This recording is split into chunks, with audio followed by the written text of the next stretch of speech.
This is the most negative barrage of comments I have received about a game's lack of integrity, and that's not even counting Giants-related bias. Consensus from those in the NFL and those who've been associated with it: disgrace. That's not the fault of the Washington football team. What's good, y'all? CT signing in, and I wanted to make a quick video discussing Doug Pederson's controversial move to bench Jalen Hurts last night against Washington, because I don't think his reasoning is as simple as just tanking. So first, let's see what the man of the hour has to say. Yes, I was coaching to win. Yes, that was my decision solely. Nate has obviously been here for 4 years, and I felt that he deserved an opportunity to get some snaps. And listen, if there's anything out there that thinks that I was not trying to win the game, I mean, you know, Ertz is out there, Brandon Graham's out there, Darius Slay's out there. You know, all our top guys are still on the field at the end, so we were going to win the game. If I had $1 for every time he said do I think he's full of shit? A little bit. But I also think there's more to it. Number one, the stellar Washington defense could have damaged Hurts' confidence. The reason why the game was so close is because of Jalen Hurts' running ability, in addition to some very uncharacteristic penalties from Washington's defense. Hurts only completed 35% of his throws, which was actually worse than Nate Sudfeld's, along with a 25.4 passer rating. His struggles were likely due to the large amount of inactive Eagles last night.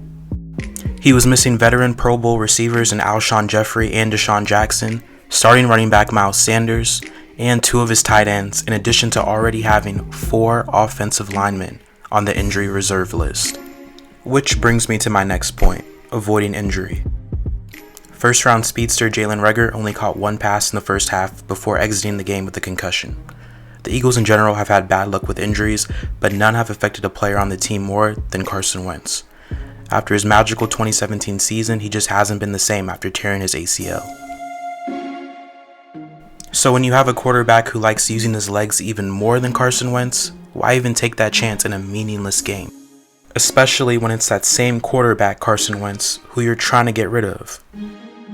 Despite the large cap hit that trading number 11 would put on the Eagles' finances, having Wentz on the team next year is just too much of a distraction, especially if you plan to move on from him anyway.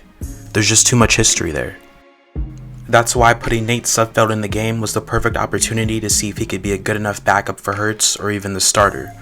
Yes, Nate Sudfeld did not play well, but he's also only 26 and has thrown less than 50 passes in his career.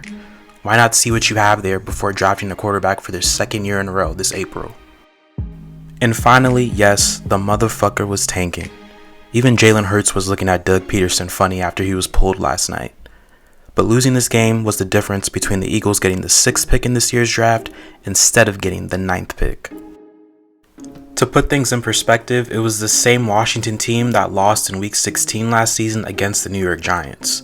Washington ended the year 3-13 while the Giants were 4-12. That 1 game difference is why Washington got the 2nd pick, allowing them to draft Chase Young before the Giants could. And I don't think I have to explain to you guys how big of a difference Chase Young has made for this team. He's already a captain in his 1st season. So Giants fans, even as our rivals, I feel bad for y'all. We stopped you from drafting the Defensive Rookie of the Year last season, and we stopped you from making the playoffs this season. But you have to put some of that blame on Doug Pederson's shoulders this time around. So that's pretty much it.